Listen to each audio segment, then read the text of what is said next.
So MSNBC did a segment recently where they had an author on who was talking about how rural white Americans are destroying America. Let's go ahead and take a look at it. I'm not going to drag it out any further. Wait a minute. Oh, there we go. Here we go. Okay, let's bring it back a bit. Let's start it now.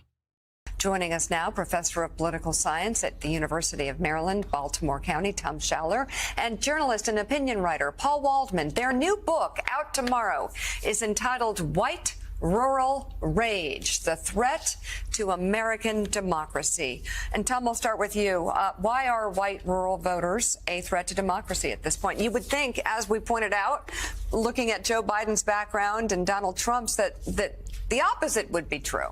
I mean, we lay out the fourfold interconnected threat that white rural voters pose to the country. First of all, and we show 30 polls and national studies to demonstrate this, so we provide the receipts in Chapter 6.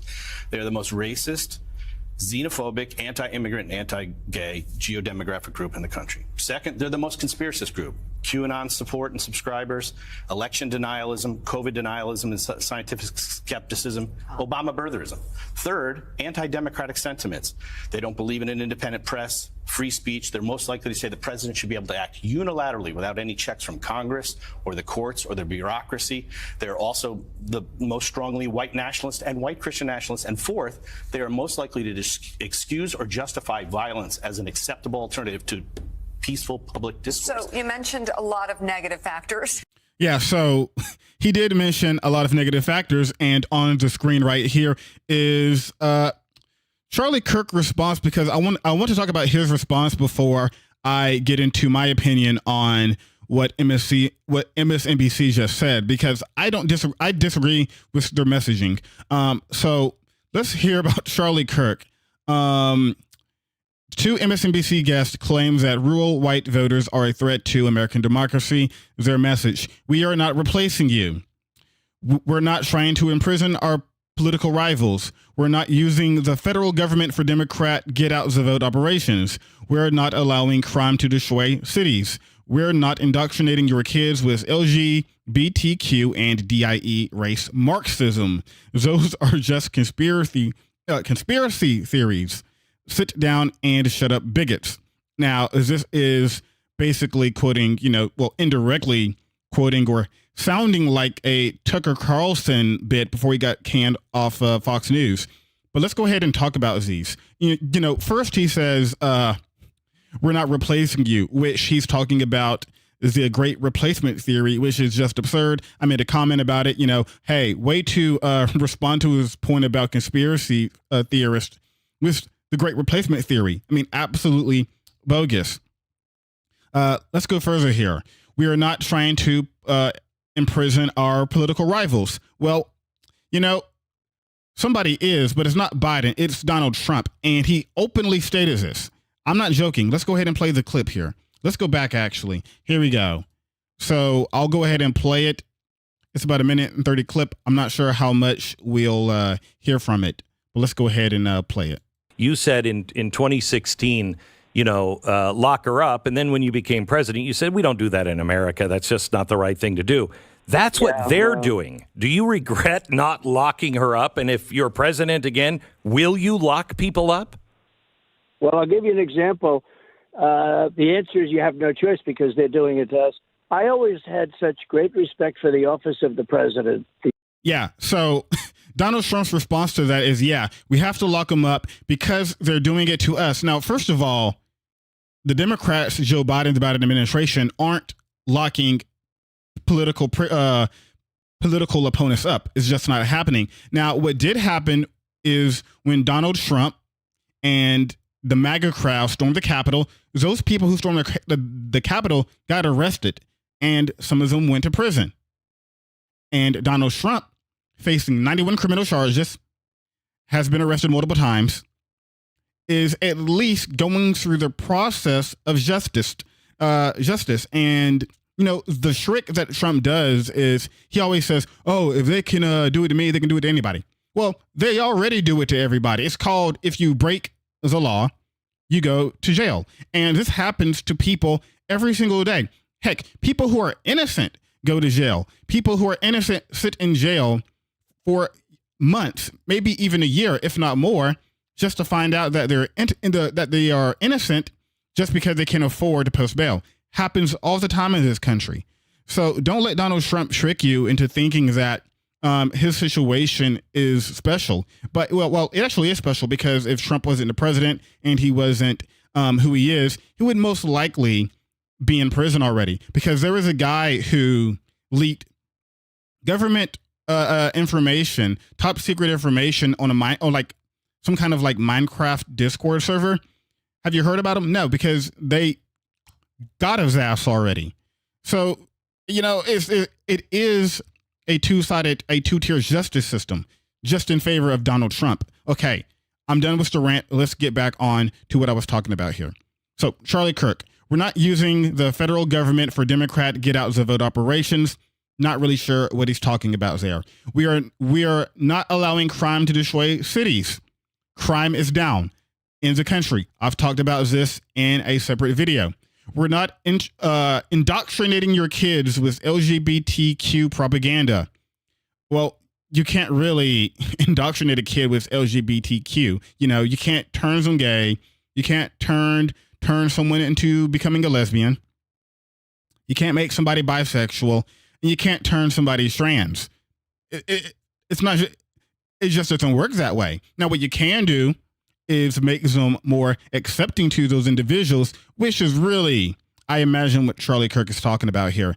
And DIE race Marxism, they've been talking about this for a while. This is downstream from the whole critical race theory propaganda, which was propaganda openly admitted by Christopher Rufo, which is downstream from affirmative action years ago, back when they used to talk about that. It's just a name change. Now, let's go ahead, since we've taken care of Charles Kirkland Jr., let's talk about MSNBC. And the reason why I don't like these type of officers doing what they're doing, because whenever you go out and you demonize an entire base, it helps nobody. It actually only helps the Republican Party.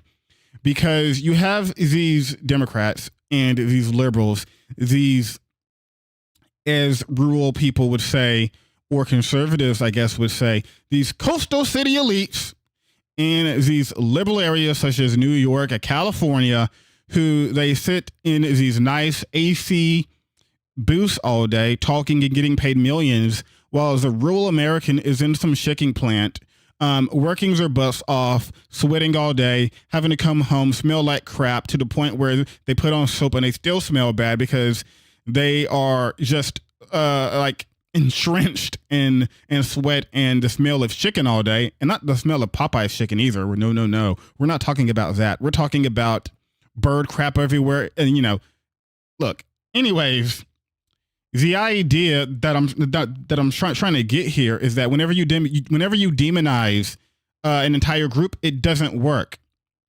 All it does is further radicalize these individuals. And whenever they go and watch a Fox News, whenever they watch somebody like Charlie Kirk, now keep in mind, these people are coastal elites too, because Donald Trump is from New York.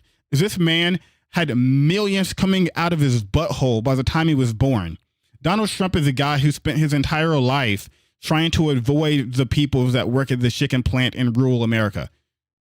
But they placate to those individuals and feed into their emotions, because a lot of politics is feels. A lot of politics is vibes based, because when you have these people who are working these 10 to 12 hour jobs, they don't have time to hang around and check the notes of whatever the president is doing for the current day.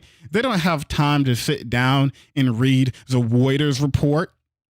And I'm not saying that these individuals are stupid. I'm just saying that a lot of these people are tired, and they go off the vibes that a lot of these politicians and these media feeds to. Now, keep in mind, a lot of this, the reason why these rural voters end up voting for these draconian policies, which, by the way, even hurt rural Americans, because back when Obamacare first came out, a lot of red states went against it. and it harmed a lot of rural conservative people. They didn't get their health care access. A lot of them got screwed over. But the reason why is this continues to happen is something that we really have to focus on. It is not just because these rural white voters are a threat, just because they're like evil and they want to see a Christian fascist state. Some of them do, but we have to get to the underlying problems why. And a lot of it is because of the past. When we go back into the Southern strategy, it was Lee Atwater's famous speech where he went on, I can't bring it up on screen here, but he said, back in the day, you could say the N-word and it would work. Then you couldn't go into the N-word anymore. I'll bring it up right here so I can kind of read directly from him. That hurts you. It backfires. So you say stuff like forced busing. Then you get so abstract. You're talking about cutting taxes. And all of these things you're talking about are totally economic things. And a byproduct of them is blacks get hurt worse than whites. We want to cut this is much more abstract than even the busing thing. And it's a hell of a lot more abstract than screaming out the N-word. So, keeping that in mind, we know what the main problem is. It is the conservative media that feeds into it. So the job that MSNBC has to do is make it palatable for conservatives to hear a message that isn't grotesque, hardline anti-immigrant, and you actually have to reach out and appeal to these people. Because if you go up to these individuals in these rural areas, nobody wants to be considered a hardcore fascist, racist, homophobe, and all of that. Because if you ask them, they won't tell you. Maybe some of them will, but a lot of these people are just normal individuals trying to go about their day. And because they are not placated to, they feel like that these liberal elites don't pay attention to them, and they feel like that they are looked down on. They end up falling in line for people like Charlie Kirk, for people like PragerU, for Fox News, and it kind of feeds into the cycle. Now, keep in mind, we have another issue in terms of education in this country because we have history books, let's say in Alabama, Florida, Georgia, Texas. Those aren't the same as they are in places like California. They might talk about slavery different. I remember in college, I was doing some research and we found this book from Alabama in the 1970s, and it said that slavery was like the first form of social welfare. I mean, it's absolutely absurd. But keep in mind, that book was presented, assumably, to kids growing up in the 70s. Those people are still alive. Those people are still alive. Like, they're still voting. So we have to actually address the institutional reasons why these people vote that way. Because coming out here and demonizing these people just leads them to believing Republicans even more. So it's not a good strategy to demonize the individual voters and say, rural white Americans, you're the issue. It's nonsense because it's not true. We know what the issue, what the real issue is, and it's people like Donald Trump getting people into a hysteria, because we got to remember what politics were like before Donald Trump. And back when Barack Obama got in office, yes, there was the birtherism issue. We had all these issues. But when people like Trump come out, bolster it up, use these emotions festering, you get ugly results. And at this point, I'm not sure how we turn it back.